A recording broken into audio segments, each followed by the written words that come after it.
બાબા, ભગવાનનું સુખ શું છે? અંકિતભાઈ, ભગવાનનું સુખ એને સ્વાદ કહેવાય, એને આસ્વાદ અનુભૂતિ કહેવાય. એટલે માનવથી જોડીને નાતો હાલોને કરીએ હરિની વાતો. એ હરિની વાતો કરવા માટે પહેલાં પથ્થર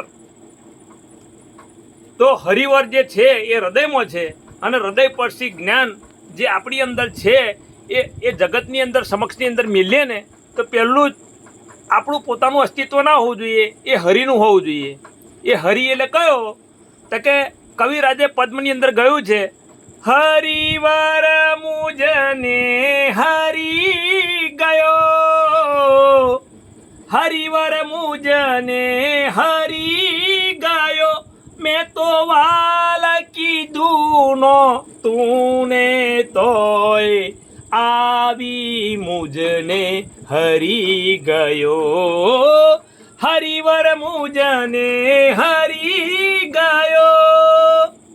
અંકિતભાઈ, આ નામની સરો માયા એની અંદર હું પણ મારાપણું એ સાહેબ આપણે એમાંથી નીકળવું એ કંઈ ખાવા લડવા છે સાહેબ.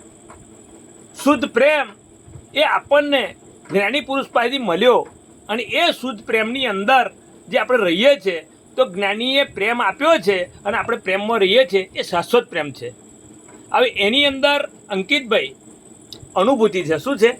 અનુભૂતિ છે. આ આસ્વાદ અનુભૂતિ છે, અને એ અનુભૂતિ એટલે એ શબ્દોમાં વર્ણન ના કરી શકાય. પણ આપણને આ દુઃખ સુખથી પરે થઈ ગયા ને એનું પ્રમાણ શું છે? તો કે સર્વસ્વ ચાહમ હૃદય સન્નિવિષ્ટો, એટલે ભગવાન આપણા હૃદયની અંદર ખુલ્લા થયા. અને ભગવાન જ્યારે હૃદયમાં ખુલ્લા થાય, ચા ગઈ ચિંતા ગઈ મનવા બેપરવા, जिसको कछु न चाहिए वो साहन का बीसा. તો આ ચા ગઈ ને ચિંતાઈ ગઈ. કમ ગઈ? તક આપણી બધી જ મન વચન કાયાની જવાબદારી એ જ્ઞાની પુરુષે લીધી. જ્ઞાની આપણા હૃદયમાં બેસી ગયા, અને કુદરતની અંદર મન વચન કાયાનો જે રોલ હશે એ રોલ પતી જશે, અને આ રોલની અંદરથી જે પણ અંદરનો જે પરમાનંદ છે એ કયા કરી જશે? તક આગળની યાત્રામાં, એ યાત્રામાં કઈ જશે?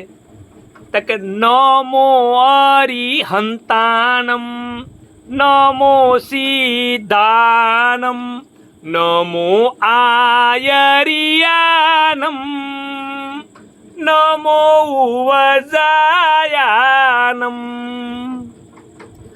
નમો લોએ સવસાહૂનમ, એસો પંચન મુક્કારો સવ્વ પાવપનાસનો, મંગલાનમ ચ સવ્વેસિમ પરમમહ વૈ મંગલમ. ઓમ નમો ભગવતે વાસુદેવાય. ઓમ નમઃ શિવાય. નિષ્પક્ષપાતીપણે આપણને હવે કોઈ જગતની અંદર ક્લેમ્પ રહ્યો નથી, એટલે સીધું જ દર્શન કોનું થશે? સિમંદર સ્વામીનું, અને એનું સરનું મળશે.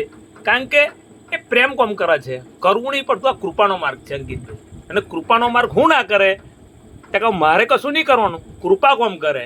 એટલે કૃપા જો હોય મારા ગુરુદેવની તો લાગે ભક્તિનો રંગ. તો ભક્તિનો રંગ છે ને સોનુભાઈ, આપણે જાતે ઊભો નહીં કર્યો. આ તો પાછલા જન્મના કર્મના ડેવલપમેન્ટથી આપણને જ્ઞાની પુરુષ મળ્યા, અને એ જ્ઞાની પુરુષનો જે પ્રેમ છે એ પ્રેમ એ હૃદયની અંદર પ્રગટ થઈ ગયો. અને ભક્તિ શા માટે કરવાની છે? તો ખાલી પ્રેમ કરવા માટે. અને એ પ્રેમ એ શાશ્વત છે, પ્રેમ એ સનાતન છે, પ્રેમ એ જ પરમાત્મા છે. અને એ પ્રેમની અંદર આવવા માટે જે પણ સાધનો કર્યા છે ને એના ફળ સ્વરૂપે અક્રમ વિજ્ઞાન મળ્યું છે.